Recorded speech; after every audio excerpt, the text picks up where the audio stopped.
Hello friends, आज राष्ट्रपति के बारे में जितने आर्टिकल हैं सभी के बारे में पढ़ते हैं कि राष्ट्रपति क्या है, राष्ट्रपति क्या हैं, और इनके बारे में जितने आर्टिकल हैं सभी के बारे में एक एक करके पढ़ते हैं। पहले देखते हैं ट्रिक क्या है।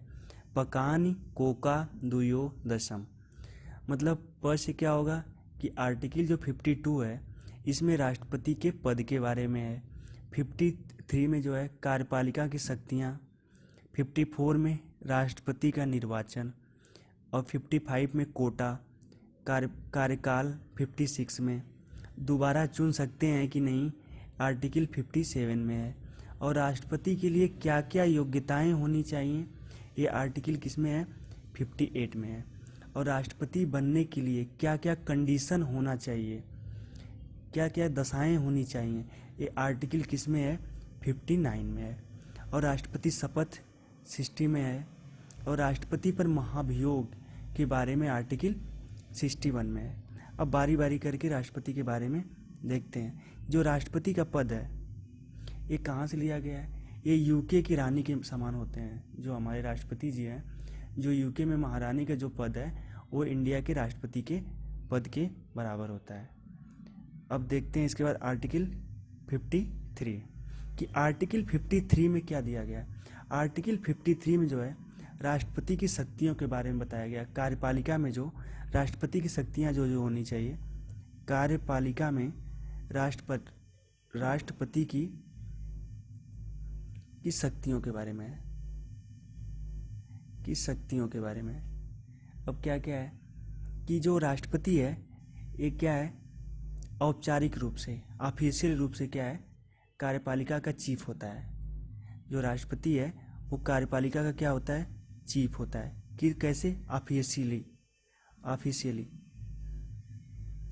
लेकिन रियली में जो है ना, रियल में जो होते हैं कार्यपालिका का जो चीफ होता है वो प्राइम मिनिस्टर होते हैं। तो इसमें आर्टिकल 53 में इसी के बारे में बताया गया है। अब देखते हैं कि राष्ट्रपति का निर्वाचन, कि आर्टिकल जो 54 है इसमें राष्ट्रपति का निर्वाचन कैसे होता है। पहली बात, राष्ट्रपति का निर्वाचन जो होता है वो निर्वाचन आयोग द्वारा होता है। राष्ट्रपति का जो निर्वाचन होता है वो किसके द्वारा होता है, निर्वाचन आयोग के द्वारा होता है। निर्वाचन आयोग के द्वारा होता है। और इसमें भाग कौन कौन से लेता है, जैसे हमारा संसद है, संसद में दो पार्ट होते हैं, एक होता है लोकसभा, एक होता है राज्यसभा। लोकसभा में के सभी सदस्य चुनाव में भाग लेते हैं और राज्यसभा के सभी सदस्य इस चुनाव में भाग लेते हैं। और एक होता है स्टेट लेवल पे, एक होता है विधानसभा, एक होता है विधान परिषद।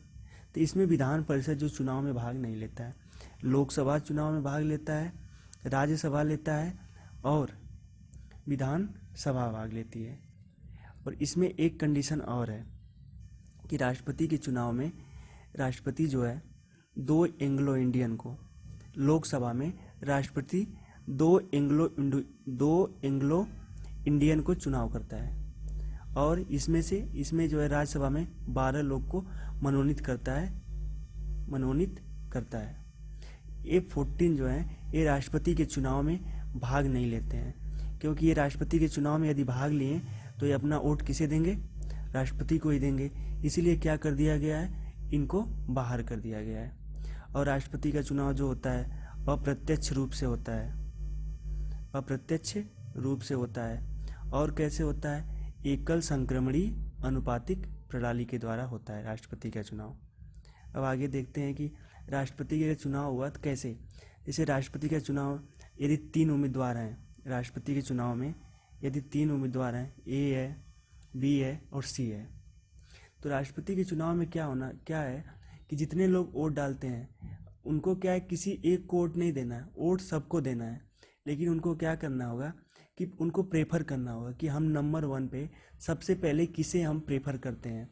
मानो कोई इंसान पी है, ए वो अपना वोट देने गया तो इसका इच्छा किया कि मैं बी को जो राष्ट्रपति मानता हूँ, तो इसको नंबर 1 पे क्या करेगा, नंबर 1 की वरीयता देगा, नंबर 1 पे प्रेफर करेगा और कहेगा हम बी को नंबर 2 पे राष्ट्रपति मानना चाहते हैं और सी को नंबर 3 पे। ऐसे ऐसे क्या करेंगे, सभी लोग अपना वोट देना शुरू करेंगे। तो ऐसे सपोज करो कोई और बंदा आया, 1 नंबर इसको दिया, 2 इसको दिया, 3 इसको दिया। और फिर कोई बंदा और आया, 3 दिया, 2 दिया, 1 दिया। और ऐसे फिर कोई बंदा और आया और उसने क्या किया, 2 नंबर इनको दिया, 3 नंबर बी को दिया और 1 दिया सी को। और फिर 1 एक बंदा और आया, 1 को दिया, ए को दिया, नंबर 1 वरीयता, नंबर 2 को दिया 3 और नंबर 2 को क्या हुआ। ऐसे क्या करेंगे, सभी लोग अपना वोट पूरे दे देंगे। और फिर क्या करेंगे, ये चुनाव जो हमारा है प्रथम चरण का है, प्रथम चरण का है। अब इसकी होती है काउंटिंग कि नंबर 1 जो है कितने लोगों को, किन को सबसे ज़्यादा मिला है। तो अब देखते हैं यहाँ पे एक बार मिला है। जो नंबर 1 वरीयता है, ए को एक बार मिली है और बी को 2 बार मिली है और सी को भी 2 बार मिल गई है। तो अब यहाँ क्या हुआ कि नंबर 1 वरीयता जो है ए को एक ही बार मिली है, तो नंबर ए जो है ये चुनाव से बाहर हो जाएगा। अब क्या करेंगे, अब इसके बाद देखेंगे कि बी और सी में नंबर 1 हो गया कि जो 1 प्रेफरेबल था, दोनों बराबर पा गए। तो अब चेक करते हैं कि नंबर 2, ये 2 बार पाया है, 2 को 2 बार पाया है और ये क्या है, ये मात्र 1 बार पाया है। तो अब चुनाव कौन जीत जाएगा, सी क्या हो जाएगा, चुनाव को जीत जाएगा। ऐसे ही क्या होता है, राष्ट्रपति का चुनाव होता है। पहले क्या, सेकेंड चरण में ऐसे राष्ट्रपति का क्या हो गया, चुनाव हो गया। अब क्या होता है, एक चीज़ आती है कि एकल संक्रमणी पद्धति क्या होता है, कि एकल संक्रमणी पद्धति क्या होता है। एकल संक्रमणीय एकल संक्रमणीय पद्धति क्या होता है। यदि क्या, जो ए था वो चुनाव से बाहर हो गया, अब हम उसके क्या करेंगे, सभी वोट को ला के बी और सी के वोटों में मिक्स करके हौड़ देंगे, मतलब मिला देंगे और मिला के फिर उसे काउंटिंग करेंगे। यही होती है एकल संक्रमणी पद्धति। अब एक चीज़ और देखते हैं कि जो विधानसभा का एमएलए होता है, कि जो विधानसभा का एमएलए है, विधानसभा का जो है एमएलए है, उसको कौन चुनता है, जनता चुनती है। जब वो राष्ट्रपति को चूज करने जाता है तो उसके वोट की वैल्यू कितनी होती है। तो इसको निकालने के लिए एक फार्मूला होता है। पहले क्या है कि जहाँ से चुनाव उसका हुआ है वहाँ की जनसंख्या कितनी है, ठीक है, अपन कि विधानसभा की वहाँ पे कितनी सीट है, और उसमें क्या कर देंगे, 1000 का मल्टीप्लाई कर देते हैं और जितना आता है वही क्या होती है, उसकी उतनी पावर होती है। ऐसे ही एमएलए का होता है कि एमएलए की क्या होती है, एमएलए की एक वोट की कितनी पावर होती है, एमपी की पावर कितनी होती है। तो क्या करेंगे, कुल एमएलए का वोट, एमएलए जितना वोट पाया है, कुल एमएलए का वोट अपान कुल एमपी जितने हैं, कहाँ कहाँ पे, राज्यसभा और लोकसभा दोनों में।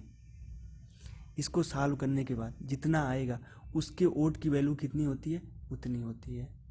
और एक चीज़ और आती है कि राष्ट्रपति के लिए जमानत की राशि कितनी होती है। एक होती है जमानत राशि, मतलब इसे जमा करना होता है कि चुनाव कराने से पहले, तो जैसे जब आप पर्चा दाखिल करने जाता है, कोई राष्ट्रपति जाता है तो उसे इतनी सिक्योरिटी मनी देनी पड़ती है। तो राष्ट्रपति के लिए चुनाव के लिए सिक्योरिटी मनी कितनी होती है, 15,000 रुपये। और क्या होना चाहिए, यदि राष्ट्रपति है, चुनाव में सभी वोटों का 1/6 वोट जो है नहीं मिला, तो जो इसका 15,000 रुपये है, जो जमानत की राशि है, वो क्या हो जाएगी, जब्त हो जाएगी। अब ठीक है, अब इसके बाद देखते हैं अगला आर्टिकल, राष्ट्रपति का कोटा जो है, कि राष्ट्रपति का कोटा क्या होता है। राष्ट्रपति का कोटा मतलब मिनिमम जो है, कि मिनिमम वोट क्या है, मिनिमम वोट कितना होना चाहिए, मिनिमम वोट कितना होना चाहिए जीतने के लिए, मतलब जीतने के लिए राष्ट्रपति को कितना वोट मिलना चाहिए। अब पहले क्या था ना, पहले जो था, पहले यही था, क्या होता था पहले कि जैसे टोटल वोट जितना मिला है,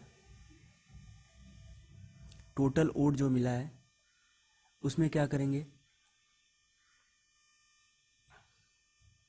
टोटल वोट जो मिला है उसमें क्या करेंगे, जितने उम्मीदवार उठे हैं, जितने उम्मीदवार हैं उससे भाग दे देंगे और उसके बाद +1 करेंगे। मानो क्या है कि जो राष्ट्रपति को टोटल वोट कितने मिले हैं, 100। यदि उम्मीदवार जो हैं 2 उठे हैं, ठीक है, और उसमें +1 कर देंगे तो क्या आएगा, 51 आएगा। मतलब राष्ट्रपति को चुनाव जीतने के लिए कितने वोट चाहिए, 51। लेकिन बाद में चल के दिक्कत आ गई, क्या कि बहुत से लोग, जैसे बहुत से उम्मीदवार चुनाव में उठ गए, राष्ट्रपति के चुनाव में कई उम्मीदवार उठ गए, तो 51% तो लाना बड़ा मुश्किल हो गया। सपोज करो यहाँ पे कि यदि 100 है टोटल वोट है, यदि इसमें 5 उठ गए और +1 करेंगे तो यहाँ पे आएगा 21, तो 51 तो हो नहीं पाएगा। तो इसके लिए बाद में क्या किया गया, चेंजेस कर दिया गया कि राष्ट्रपति के जीतने के लिए, मतलब राष्ट्रपति के जीतने के लिए वोट का कोटा कितना होना चाहिए, वोट कितना चाहिए, तो क्या कर दिया गया, टोटल वोट, जितना टोटल वोट था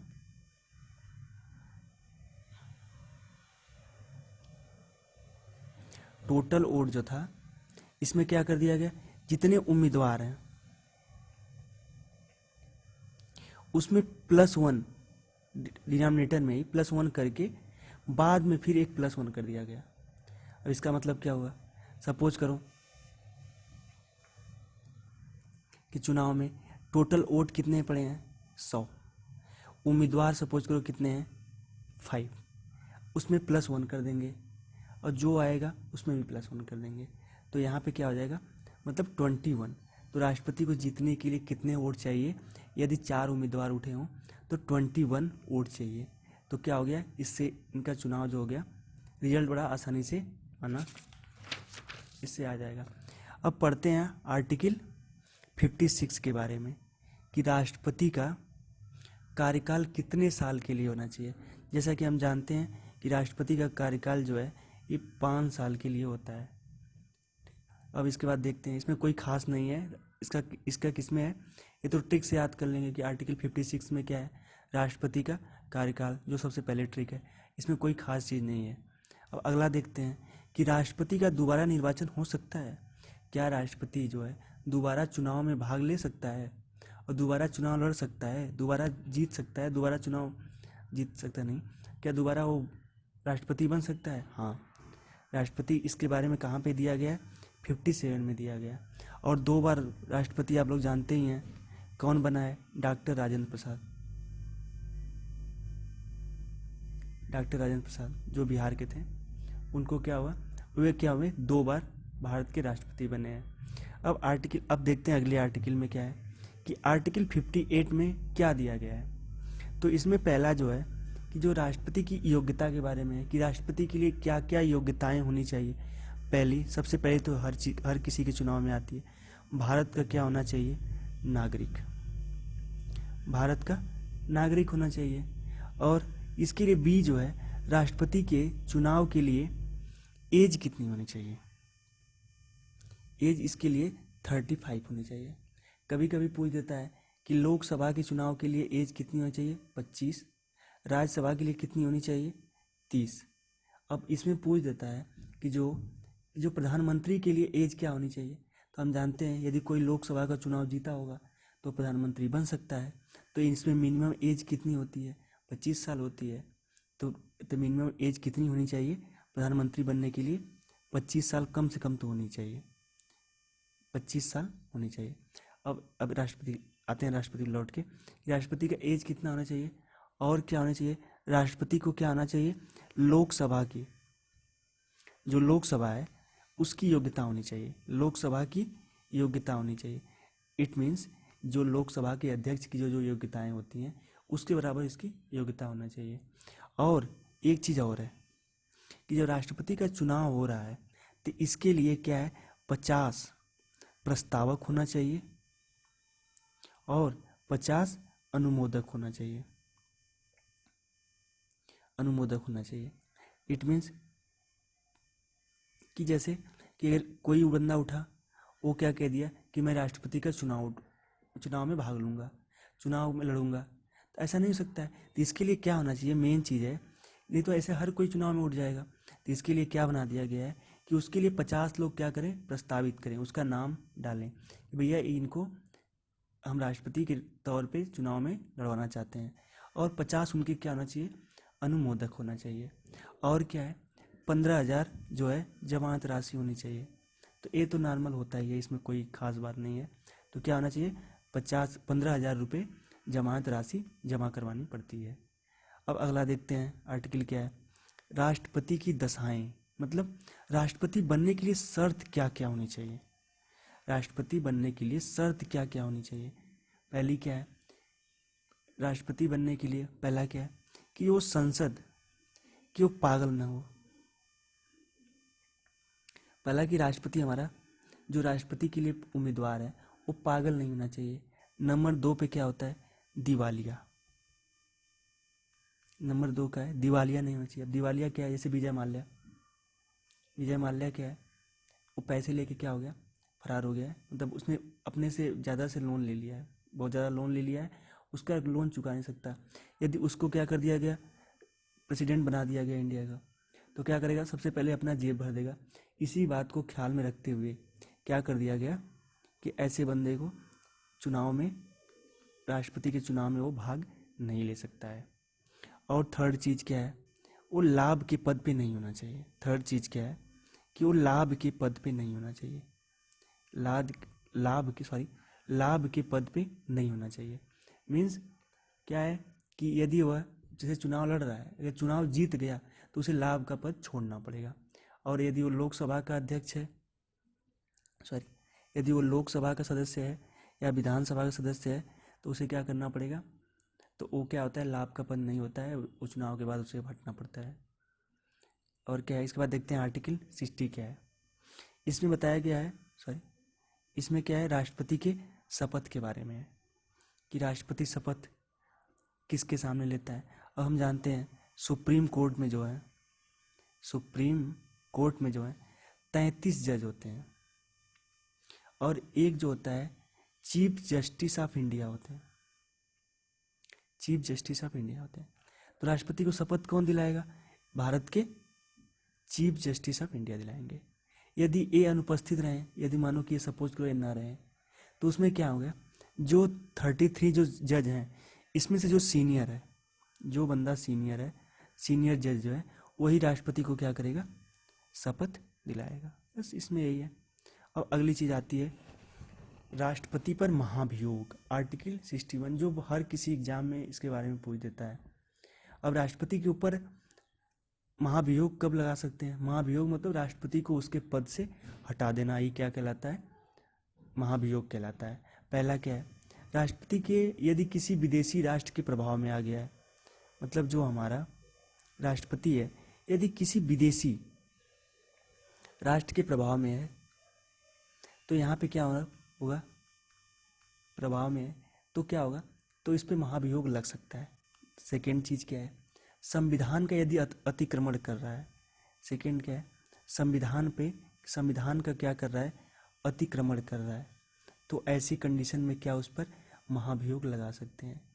और थर्ड क्या है, यदि वह मंत्रिमंडल की बात को न माने, जो मंत्रिमंडल बना होता है यदि उसकी बात को न माने तो इस कंडीशन में क्या होता है, राष्ट्रपति को उसके पद से हटाया जा सकता है।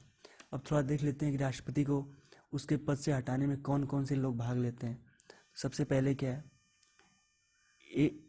एक लोकसभा होता है, एक राज्यसभा होता है, सपोज करो। अब इसमें क्या है कि लोकसभा में के सभी सदस्य इसको भगाने में, राष्ट्रपति को जो है हटाने में सभी लोग भाग लेते हैं, और राज्यसभा के जो सभी सदस्य हैं राष्ट्रपति के मतलब हटाने में भाग लेते हैं। और क्या, जो राष्ट्रपति 12 लोग को जो मनोनीत किया है वो भी राष्ट्रपति को हटाने में, मतलब महाभियोग लगाने में, राष्ट्रपति को हटाने में भाग लेते हैं।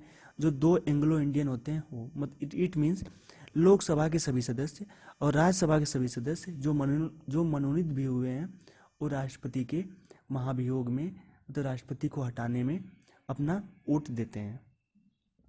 अब आगे आते हैं, एक होता है विधानसभा, विधान परिषद। तो हम विधान परिषद को क्या कर दिए थे, राष्ट्रपति का वोट इससे दिलवाए ही नहीं थे। राष्ट्रपति का वोट विधान परिषद ने दिया ही नहीं था। विधान परिषद राष्ट्रपति का वोट इसलिए नहीं देता है क्योंकि भारत में कहीं कहीं पे मात्र 5 या 6 जगह पे ही विधान परिषद है। तो इस उसके साथ नाइंसाफ़ी हो जाएगी, इसीलिए विधान परिषद क्या करती है, उसमें वोट नहीं डालती। और सेकंड चीज़ है, इस राष्ट्रपति के महाभियोग में विधानसभा जो है वो भाग नहीं लेती है। क्यों? क्योंकि राष्ट्रपति क्या कर रहा है, राष्ट्रपति क्या नहीं कर रहा है, उसके बारे में जानकारी किसको होती है? लोकसभा या राज्यसभा को। ये तो लोग दूर बैठे रहते हैं, इसलिए राष्ट्रपति के महाभियोग लगाने में इन लोग का हाथ नहीं होता है, मतलब इन लोग भाग नहीं लेते हैं राष्ट्रपति के हटाने में। और अब मेन चीज़ आ गई कि राष्ट्रपति को कोई प्रतिपक्ष वाले उठे, उनको हटाने का वो कर दिए। तो इसके लिए एक होना चाहिए, लोकसभा हो या तो राज्यसभा हो। हटाने के लिए पहले क्या होगा, 25% लोगों को लिखित रूप से देना होगा, ये तो यहाँ से या तो यहाँ से 25% लोगों को लिख के देना होगा कि राष्ट्रपति को हटाने के लिए। अब हम जानते हैं यहाँ पे कितने होते हैं, 245 होते हैं, और यदि इसका हम 25% निकालेंगे तो सब लगभग 61 आता है। तो मतलब राज्यसभा से 61 लोगों को वो करना होगा, महाभियोग लगाने के लिए लिखित रूप से देना होगा। और वही काम यहाँ भी है। यहाँ भी क्या करेंगे, यहाँ पे होते हैं 545। 545 का यदि हम निकालेंगे 25% तो आता है लगभग, तो इसका आएगा 13, तो 136-37 के आसपास लगभग आएगा, लगभग इतना आएगा। मतलब इतने लोग क्या होते हैं लोकसभा से चाहिए लिखित रूप से कि राष्ट्रपति पे क्या है, महाभियोग लगना चाहिए। अब क्या है, अब ये तो पारित हो गया, बस पारित करने के लिए इतना। लेकिन एक्चुअल में क्या होना चाहिए, बट एक्चुअल में जो है, अब यहाँ से पारित हो गया, और पारित होने के बाद क्या होना चाहिए, 2/3 जो है, मतलब 66% लोग जो हैं उनको क्या करना पड़ेगा, महाभियोग लगाने के लिए इतने लोग को सपोर्ट चाहिए होगा। यदि इतने लोग वोट राष्ट्रपति के खिलाफ वोट दे दिए तो राष्ट्रपति पे क्या हो जाएगा, महाभियोग लग जाएगा। सपोज करो कि हमारा जो है राष्ट्रपति के जो महाभियोग लगना है वो स्टार्ट हुआ राज्यसभा से, तो राज्यसभा से स्टार्ट हुआ तो 14 दिन के अंदर क्या होता है, इस बात की खबर जो है राष्ट्रपति को देना पड़ता है। जो राष्ट्रपति क्या आएगा, मतलब कि राष्ट्रपति को इस 14 दिन के अंदर बताना होगा कि आप पे महाभियोग लग गया है, लगाया जा रहा है। तो वह क्या करेगा, जैसे यहाँ पे स्टार्ट हुआ है तो ये क्या करेगा, लोकसभा में आएगा, वो अपनी सफाई देगा कि नहीं नहीं गलती हो गई, ऐसे ऐसे करके वो अपना करेगा। यदि सपोज करो